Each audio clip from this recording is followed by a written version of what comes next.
Olha, é o seguinte, eu assisti ao Maldição da Múmia, novo filme do Lee Cronin, e eu vou ser sincero, eu não sei dizer exatamente o que que eu achei do filme, porque em determinados momentos eu me senti um pouco roubado nele. Essa nova versão da Múmia, né, como eu disse, dirigida pelo Lee Cronin, o mesmo cara que fez o fantástico, maravilhoso Evil Dead Rise, que eu adoro, inclusive eu já falei aqui em outros episódios, eu acho que Evil Dead não tem defeitos, não tem filme ruim nessa franquia, eu acho ela fantástica, e Evil Dead Rise com certeza manteve o nível, jogou o sarrafo lá em cima, e eu acho que o Lee Cronin sabe que ele fez um filme tão bom que ele acabou querendo fazer outro Evil Dead sem a marca Evil Dead, só que com o nome da Maldição da Múmia. A Maldição da Múmia, a gente pode colocar lá dentro dessa lógica de trazer os monstros clássicos de volta em leituras contemporâneas. Então a gente teve ali em 2020 o excelente O Homem Invisível, que eu particularmente achei um filme fantástico, foi o último filme que eu vi antes do mundo parar.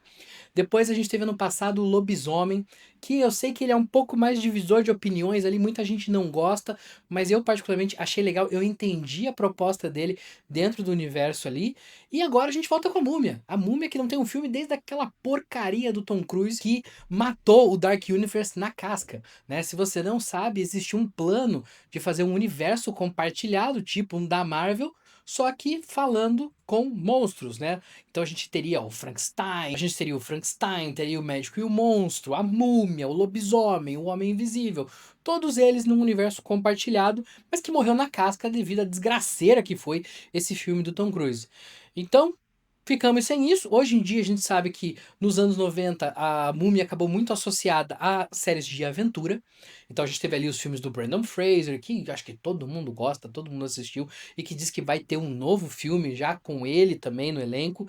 Inclusive, é engraçado pensar que a Blumhouse trabalhou forte na divulgação desse filme para dizer assim: não é a Múmia do Brandon Fraser. Não espere ver esse mesmo tipo de filme. Não é isso que vai acontecer. Então, eles fizeram um trabalho muito grande de desvincular as duas coisas. E eu acho que até foi interessante, porque a gente tem ali uma visão completamente nova que o Lee Cronin apresenta para a ideia de filmes de múmia. Ele, como sempre, continua mostrando que é um diretor extremamente competente naquilo que ele faz. Acho que o filme tem uma direção primorosa. Temos ali alguns detalhes de filmagem, alguns enquadramentos, uso das cores, que realmente dão um destaque especial para esse filme. Mas temos também algumas coisas que eu não gosto tanto, mas que a gente vai falar depois. Vamos pegar primeiro o que trata esse filme. Esse filme fala sobre uma família de um jornalista que morava ali no Egito e que tem uma filha sequestrada.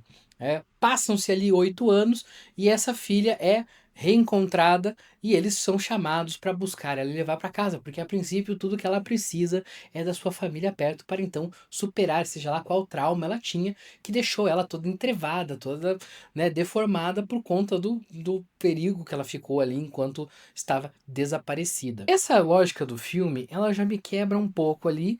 A gente tem algumas coisas como, por exemplo, se você assistiu o filme, eu espero que você tenha assistido, se você está vendo esse vídeo, como é que uma equipe médica fala pra eles o seguinte: olha, ela só precisa ficar com a família, ela vai se recuperar, ela vai ficar 10. Gente, se você vê o filme, como é que alguém dá um parecer desse? Como é que essa família olha a menina daquele jeito e por mais que a família tenha aquele desespero de falar assim, não, a gente quer ela de volta, a gente já passou 8 anos com ela perdida.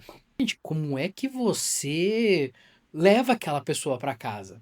Aí você pode ser a mãe, no caso da família, é enfermeira, mas ela podia ser a melhor enfermeira do mundo, que ainda assim não seria recomendável ela fazer uma coisa dessa. Então o filme dá aquelas forçadas, mas a gente sabe que é pra história andar. E aí a família então pega essa menina e leva ela para os Estados Unidos. Eu só consigo imaginar a cena maravilhosa que deve ter sido no aeroporto. Eu queria muito que tivesse um lançamento de cenas deletadas e que a gente tivesse essa parte do aeroporto, porque ela deve ser engraçadíssima. A menina ali toda deformada, travada numa cadeira de rodas e a família empurrando, ela pegando um voo do Egito até acho que o centro dos Estados Unidos, ali, eu não vou lembrar o estado, para cuidar dela. E- Mas tudo bem, né? Eles levam ela pra casa. Ali ela é reconectada com o irmão, que ela via, né, que era da mesma idade que ela. A época que ela sumiu, a mãe estava grávida, então já tem a irmãzinha dela ali com 8 anos, que ela passa a conhecer, a avó, e começa toda aquela dinâmica familiar de filme do quê? Filme do quê? Filme de luto, né? Tudo é luto hoje em dia. Aqui a gente acaba tendo a mesma coisa, falando sobre o peso de uma familiar, né, da doença na família, o que ela causa, o desgaste. Então a gente tem eles trabalhando com isso, eles tentando se recuperar, e aí começam a acontecer coisas estranhas na casa. A gente tem episódios dela saindo correndo, a menina toda travada, de repente ela tá correndo pela casa, pelos cantos, e começam a acontecer coisas mais estranhas, a menina começa a ter um comportamento, a menina mais nova começa a ter um comportamento mais arredio, mais agressivo. Começa aí, então, uma série de eventos, e o pai começa a querer investigar, e até tem aquela pergunta que já existe desde o teaser, né? O que aconteceu com a Katie? E o filme basicamente vai caminhar para descobrir o que houve com a Katie. Então a gente tem o núcleo ali do pai fazendo uma investigação por conta, já que ele é um jornalista, e ao mesmo tempo a gente tem um outro núcleo lá no Egito com uma detetive que está investigando o que aconteceu, né, já que ela conseguiu reencontrar a menina ali depois de 8 anos. Núcleo esse que eu acho bem interessante, mas que ao mesmo tempo me parece um pouco desconexo da história como um todo. Tem uma hora que eles juntam as coisas, mas, né, fica aquilo assim. Mas como eu disse, o filme ele me agradou. De certa forma, eu não consigo dizer que ele é um filme ruim. Eu acho que o Lee Cronin, ele trabalhou muito bem os elementos que ele trouxe. Ele fez ali um filme que mistura um Evil Dead com um Exorcista, com Invocação do Mal, que é tudo aquelas coisas que dá certo. Então ele junta ali aquela questão do sobrenatural, que claro, tem no Fator da Múmia também, mas aquele sobrenatural mais tradicional, de possessão demoníaca. A gente chega a um ponto em que a gente vai descobrir que Katie, na verdade, foi usada como um receptáculo para aprisionar um demônio antigo. E tem problemas com Jesus Cristo que veio muito depois dele ter existido. Mas ele, pelo jeito, ele já sabe quem é, porque ele tem umas reações quando a avó começa a rezar, o que pra mim não faz muito sentido, mas tudo bem. Né, tá lá no filme. Então a gente tem esse novo material, essa abordagem assim, com muito gore e um gore de qualidade. Vocês sabem que eu gosto de um gore, e aqui o gore é feito muito bem, é feito com gosto, sabe? Tem umas cenas assim que arrepiam. E é engraçado, porque a pessoa pode ser cortada no meio e é uma coisa, mas tem uma cena que tá com um cortador de unha e uma unha comprida que me arrepiava, assim, coisa que tinha que desviar o olhar da tela porque assim, era muito desagradável. A gente tem esse gore de qualidade, muito bem utilizado. A gente tem ali uns personagens que eu acho às vezes meio perdidos, como eu falei, a questão do detetive. Tem uns personagens que surgem e desaparecem gratuitamente. Então, assim, no começo do filme, a Kate é sequestrada, aparece um policial lá que vai investigar, que é o que chama essa detetive, que na época então era uma novata, né?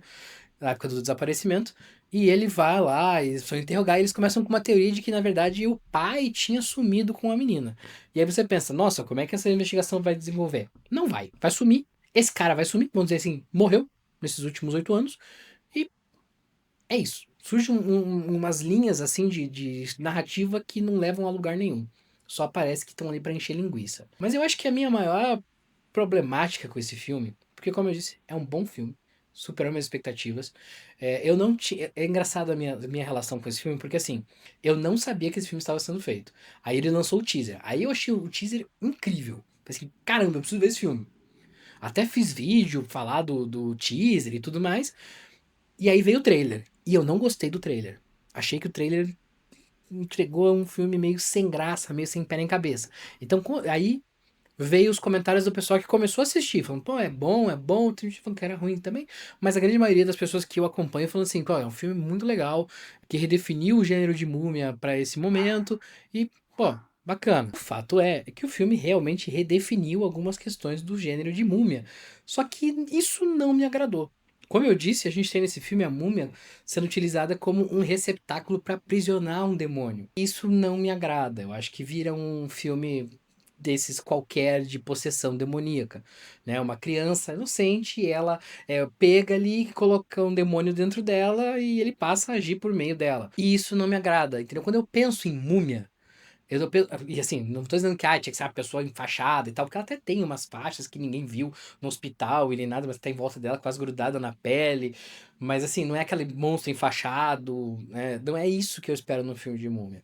O que eu acho que define muito a múmia pra mim é a ideia de que é alguém, uma pessoa que por conta de um ódio ou de um amor, alguma coisa assim, ela tem aquela coisa que transcende o tempo dela. A gente pega o filme da Múmia do Boris Karloff, ou até mesmo a versão do Brandon Fraser aí dos anos 90, a gente tem uma história basicamente de amor. De Imhotep, que era apaixonado por uma princesa, ela morre, ele tenta ressuscitar, o pessoal fica puto com ele, e pune ele, prende ele no caixão.